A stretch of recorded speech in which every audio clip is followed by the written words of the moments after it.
Ar-Rahmanir-Rahim. Maliki yaumiddin. Iyyaka na'budu wa iyyaka nasta'in. Ihdinas siratal mustaqim, siratal ladzina an'amta 'alaihim ghairil maghdubi 'alaihim waladdallin. Amin. Bismillahirrahmanirrahim. Nawaitu at-ta'alluma wat-ta'lim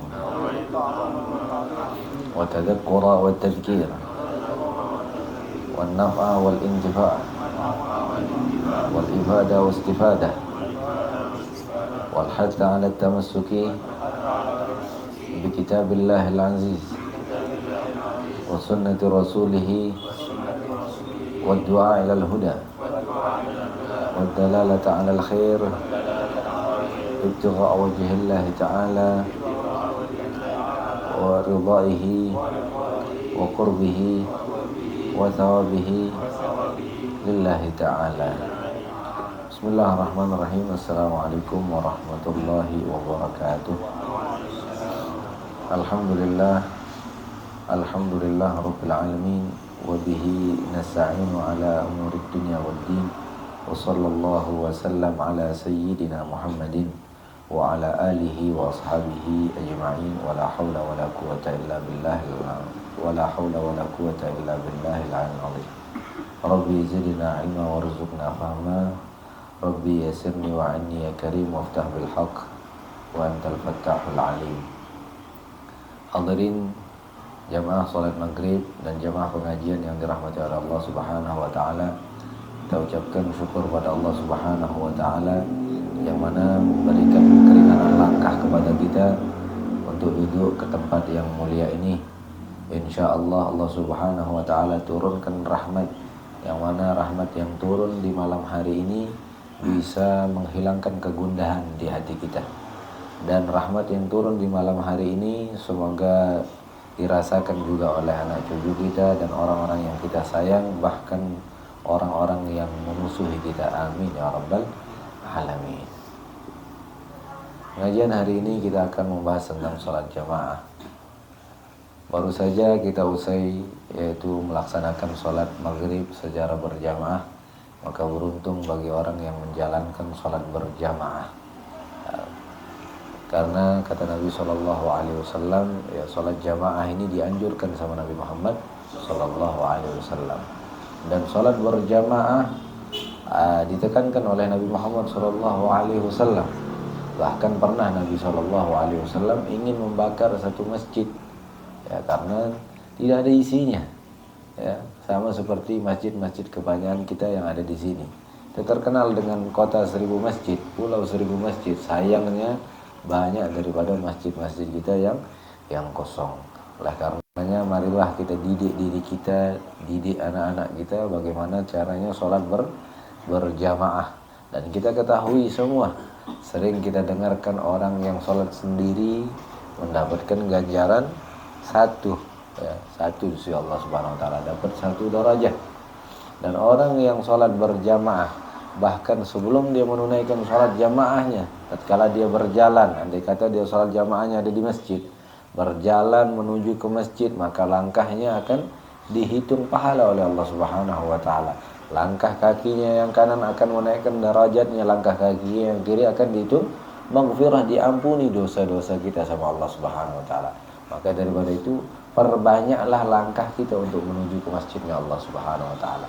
Pernah satu ketika ada seorang yang istiqamah pergi ke masjid, ya. Ini orang istiqamah, Masya Allah, selalu pergi ke masjid. Tidaklah dia lakukan sholat kecuali dia sholat di masjid. Dan tatkala itu lagi baru habis hujan seperti ini, ya. Di tengah jalan dia ketemu kubangan air. Dan iblis tidak mau dia pergi sholat berjamaah. Didorong ini orang, didorong tapi bukan dengan bentuk nyata, dengan makhluk yang nyata didorong sama iblis. Jatuh dia. Iblis berharap dia tidak mendapatkan fadilah sholat berjamaah, karena dia akan mendapatkan 27 derajat sebagaimana kita ketahui. Pulanglah orang tersebut, tetapi ghirahnya masih, himmahnya masih, kesungguhannya masih. Ganti bajunya lagi, dia lanjutkan perjalanan pergi ke masjid. Wah, ini lagi dia tolak, katanya si iblis. Didorong lagi sama iblis. lagi dia nyemplung, tak mungkin dah dia tulak, sudah 2 bajunya mau dipupuknya nanti. Ini lagi musim hujan, ya, tak mungkin sudah ada tukang laundry kan. Begitulah kurang lebih. Akhirnya ternyata orang tersebut belum urung niatnya untuk pergi ke masjid. Setelah di perjalanan di tempat yang sama, orang tersebut mau jatuh lagi. Ya, dia mau jatuh. Tapi jatuhnya yang ketiga ditolong sama iblis. Ya, dibantu dia sama iblis tadi.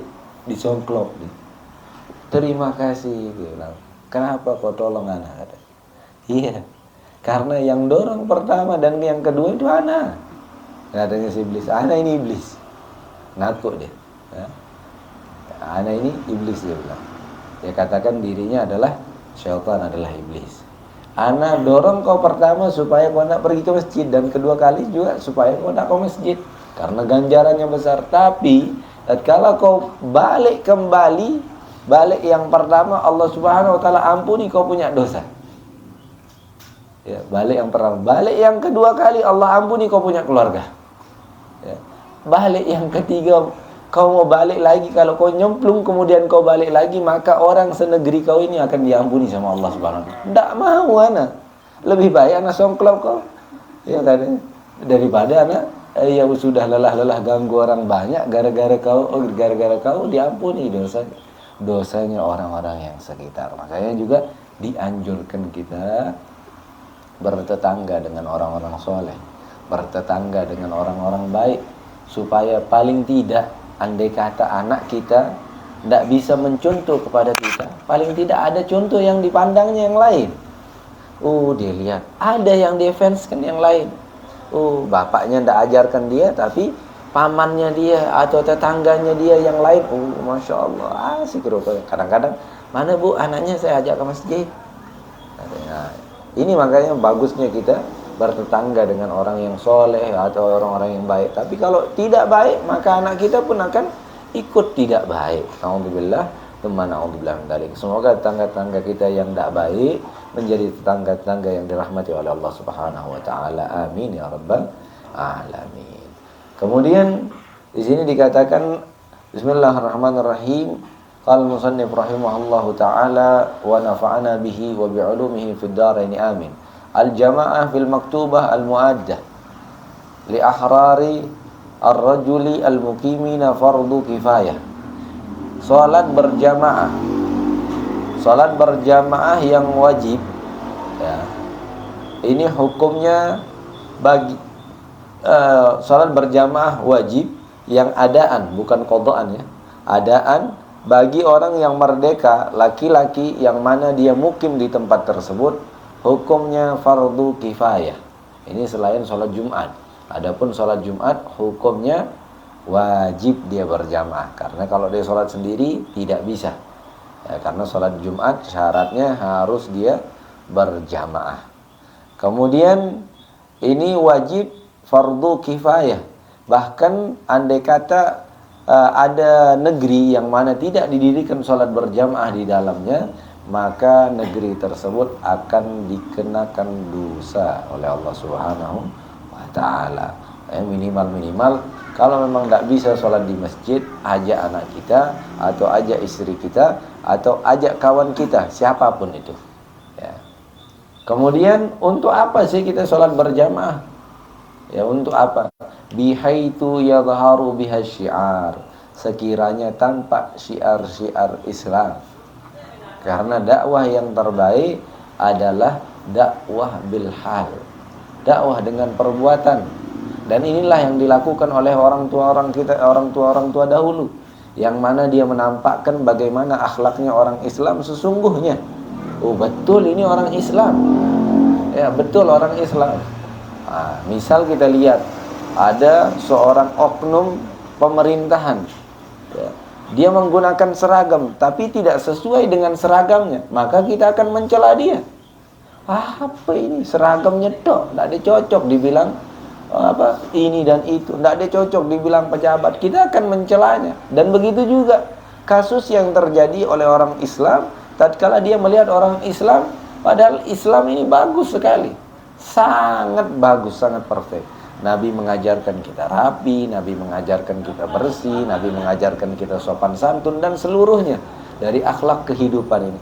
Sayangnya orang Islam tidak menggunakan hal tersebut. Makanya orang-orang di luar Islam mencela orang Islam. Apa ini orang Islam? Katanya tidak boleh begini, tapi kok dia begini? Katanya dia begini, kok dia begini?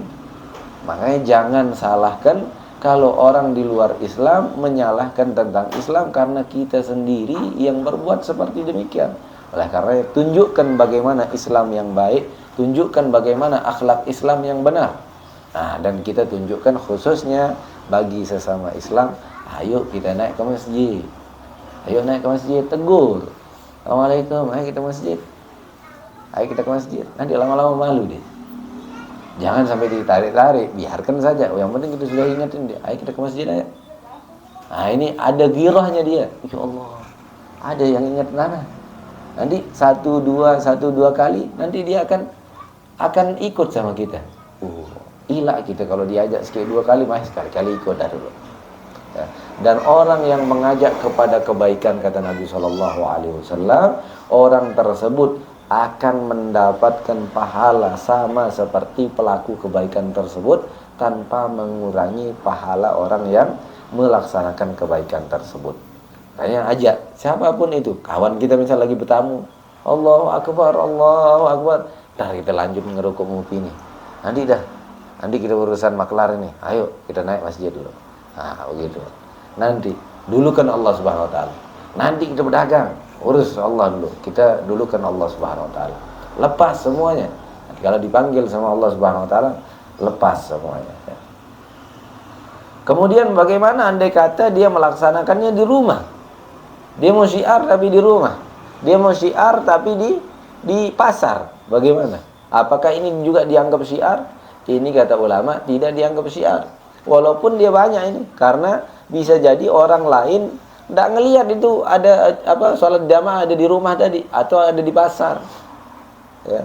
Makanya kalau mau mendirikan sholat jamaah, sekiranya di kalangan umum dan orang bisa menjamah tempat tersebut dan orang tidak malu masuk ke tempat tersebut, seperti masjid ataupun lapangan yang bebas. Tidak ada rumah itu. Anak tidak kenal, malu anak. Mungkin hanya kalangan khusus yang melakukan sholat berjamaah. Misal andai kata kita melaksanakan sholat jamaah di sini, sholat jamaah di sini, orang lain lihat, malu dia mau masuk. Ya, ini bukan syiar namanya. Ya. Nah. Kemudian wa fit tarawih wa witri Ramadan ba'daha sunnah.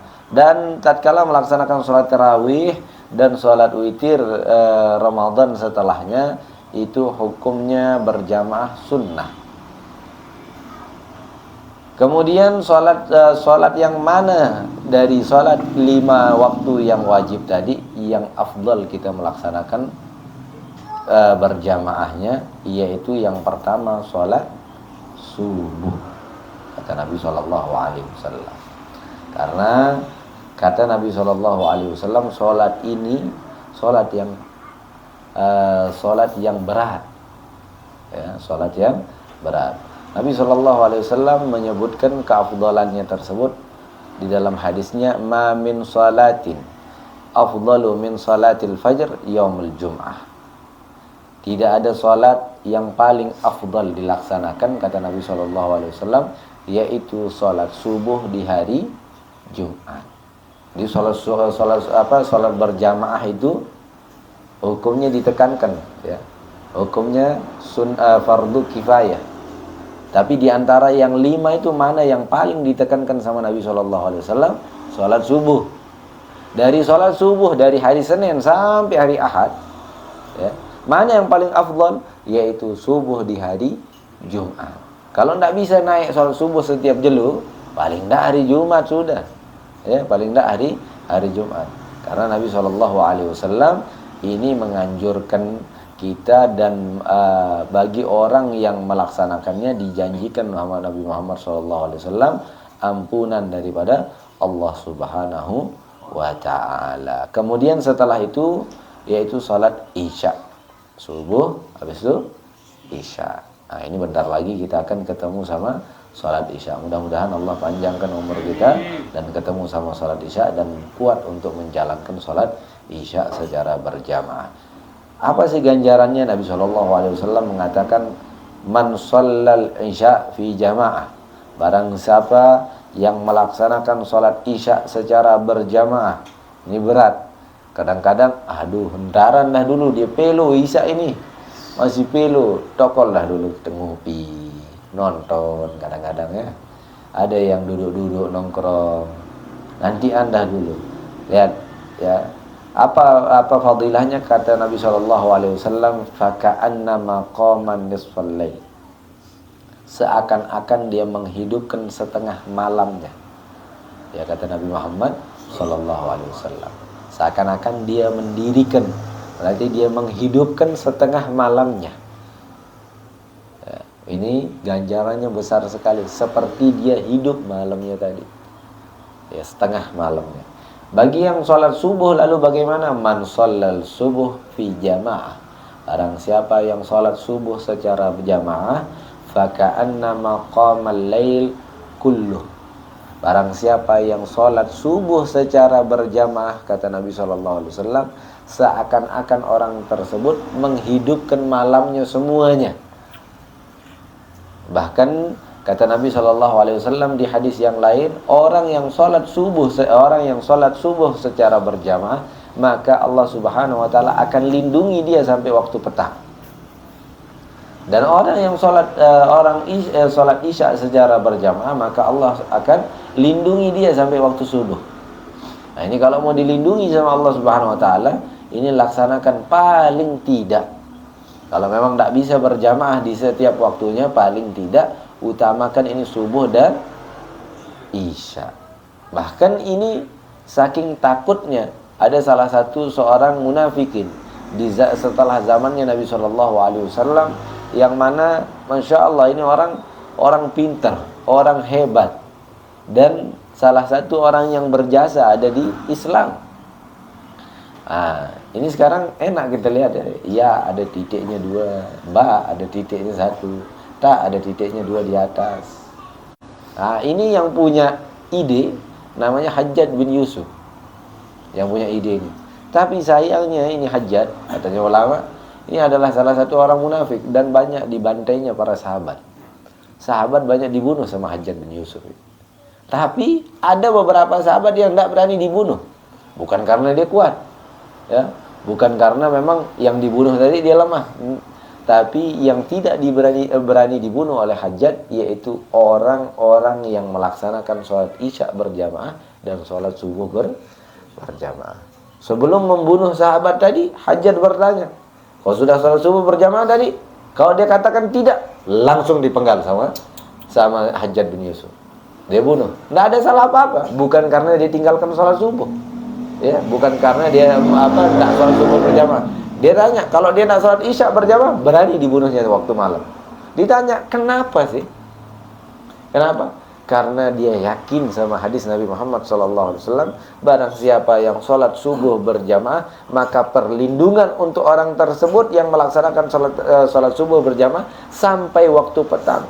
Dan orang yang melaksanakan sholat Isya secara berjamaah, maka perlindungan Allah bagi dia sampai waktu subuh. Inilah yang aku takutkan, katanya Hajjaj bin Yusuf. Aku tidak mungkin akan mengganggu orang-orang yang dalam perlindungannya Allah Subhanahu Wa Taala.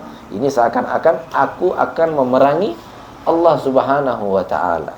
Ini yang ditakutkan sama Hajjaj bin Yusuf. Kemudian salat yang selanjutnya yaitu salat asar. Karena salat asar disebut dengan salat wusta. Tapi salat yang paling afdal untuk berjamaah dari namanya bukan dari zat salat tersebut, yaitu salat pertama tadi subuh. Yang pertama yaitu salat Jumat, kemudian salat subuh, kemudian Isya, zuhur terus. Ya, zuhur, maghrib, baru asar. Ya, ini yang afdal.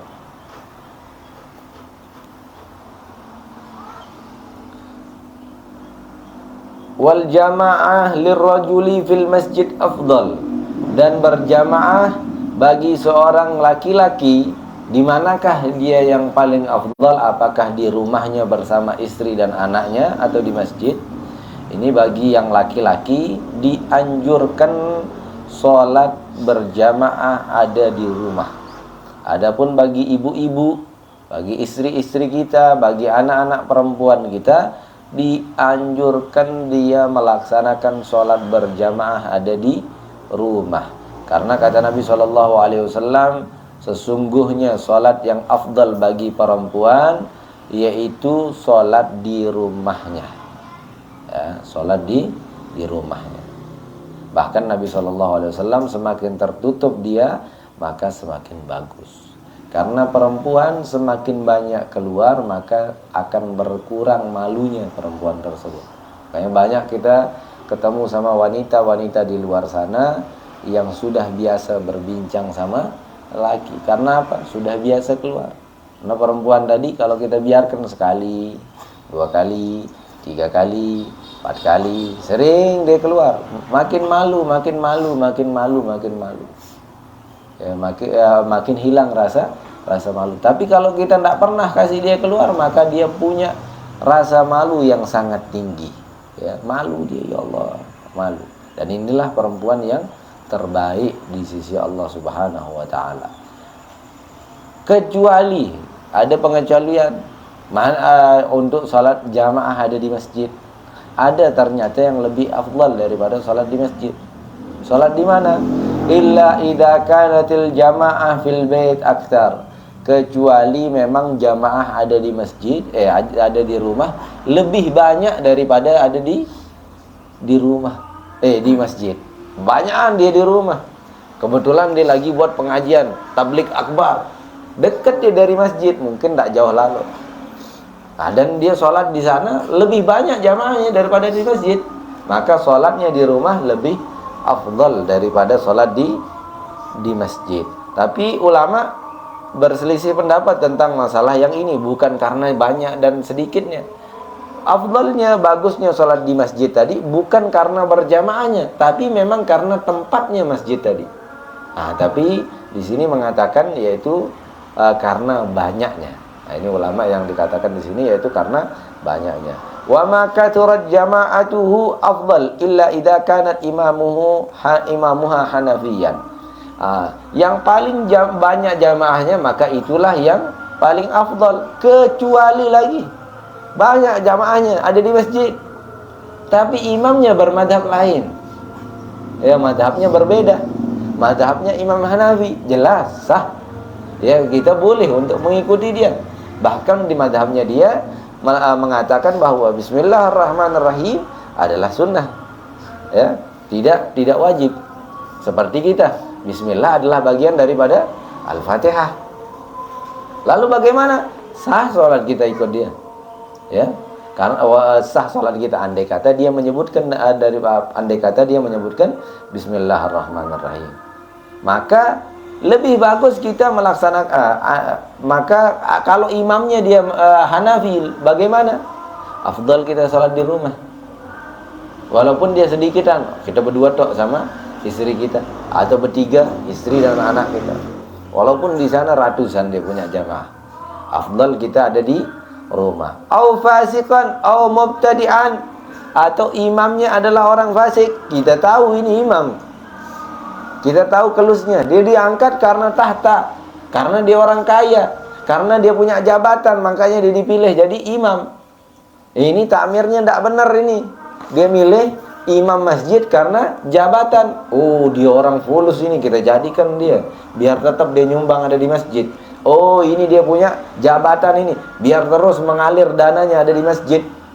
Nah, ini kalau kita tahu bagaimana ini orang fasik ini, anak tahu dia bagaimana kelusnya, anak bersahib sama dia dari kecil, anak tahu dia, maka afdal kita melaksanakan sholat ada di rumah.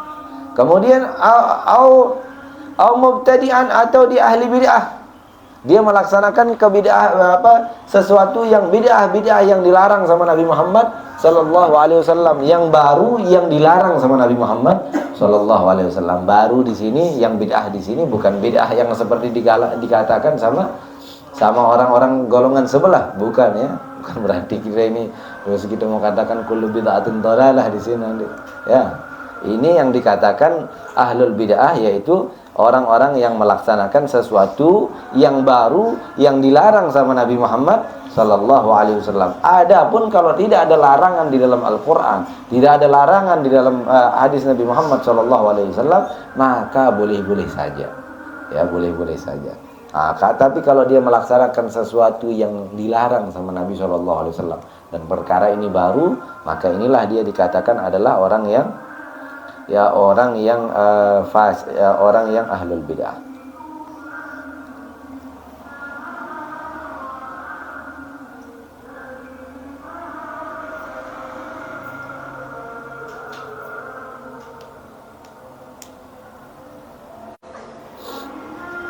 Bahkan katanya di sini, katanya ulama, ada sebagian andai kata imamnya bermadhab lain atau yang seperti tadi, maka afdal kita sholat sendiri, afdal kita sholat di rumah. Yang tadi di sini sholat di rumah berjamaah. Ini kan bandingannya berjamaah sama berjamaah. Imamnya bermadhab lain, kemudian kita berjamaah ada di rumah. Bahkan di sini ada dikatakan walaupun kita sholat sendiri, lebih afdal kita sholat sendiri ada di rumah. Ya, karena berbeda kita punya sholat sama dia tadi. Lalu bagaimana andai kata kita tidak sholat ada di masjid? Kemungkinan nanti golongan sebelah akan mengambil masjid kita. Karena golongan ini tidak dia bisa lihat masjid kosong, dia mau nyelonong aja kayak begal. Ya kayak curut, dia aja mau berjuluk dirinya. Ya, berjuluk diri. Terus habis setelah dia kuasai masjid orang, baru dia bilang semuanya masuk neraka akhirnya. Ya. Nah ini kalau memang kemungkinan itu terjadi, maka lebih afdal kita melaksanakan sholat berjamaah agar orang-orang tersebut tidak menguasai masjid-masjid kita, walaupun jamaahnya ada sedikit dan di rumah kita lebih banyak, ataupun di masjid lain dia lebih banyak. Di sini kesian masjidnya nanti kalau dibiarkan kosong, diambil dia nanti, atau dikuasai sama orang-orang yang bahlul nantinya, ya orang-orang bodoh ya.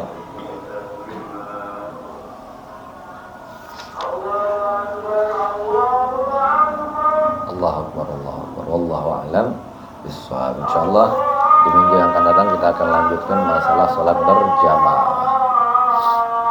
Kita jawab aja.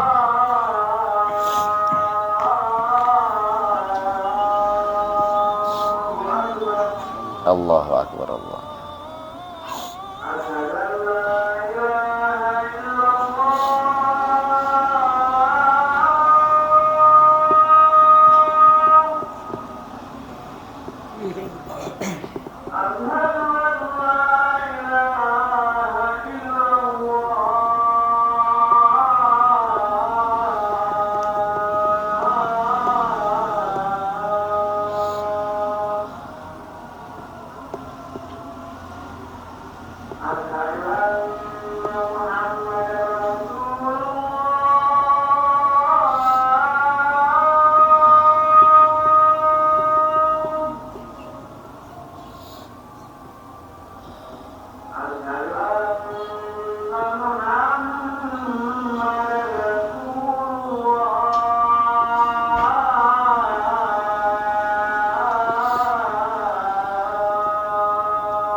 La haula wala quwwata illa billah.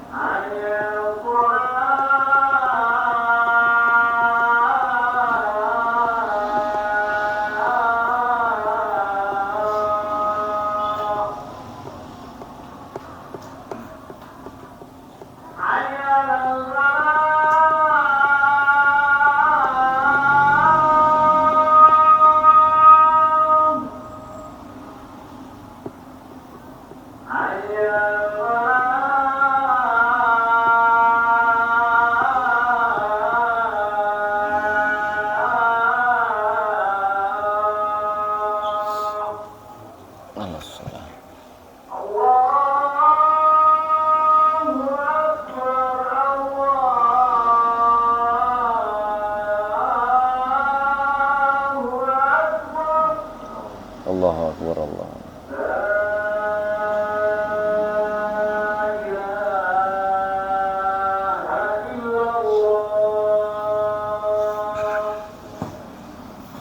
لا إله إلا الله محمد رسول الله صلى الله عليه وسلم. اللهم رب هذه الدعوة التامة والصلاة القائمة آتي سيدنا محمد الوسيلة والفضيلة والشرف والدرجة العالية الرافعة وابعثه المقام محمودا الذي وعدت إنك لا تخلف الميعاد. اللهم اغفر لنا ولوالدينا، اللهم اغفر لنا ولوالدينا، اللهم اغفر لنا ولوالدينا، اللهم اغفر لنا ولوالدينا، اللهم اغفر لنا ولوالدينا، اللهم اغفر لنا ولوالدينا، اللهم اغفر لنا ولوالدينا وارحمهما كما ربنا صغيرا. اللهم إنا نسألك العفو والعافية والمعافاة الدائمة في الدين والدنيا والآخرة. صلى الله وسلم على سيدنا محمد وعلى آله وصحبه وسلم، والحمد لله رب العالمين. يا ربنا اعترفنا بأننا اغتربنا وأننا أسرفنا على لظى أشرفنا، فتب علينا التوبة تغسل لكل هوبة، واستر لنا العورات وآمن الرواتب، لوالدينا ومولودينا والأهل والإخوان خلان وكل ذي محبة أو جيرة أو صحبة والمسلمين أجمع. آمين يا ربي. نمنا باكتساب منا بالمصطفى رسوله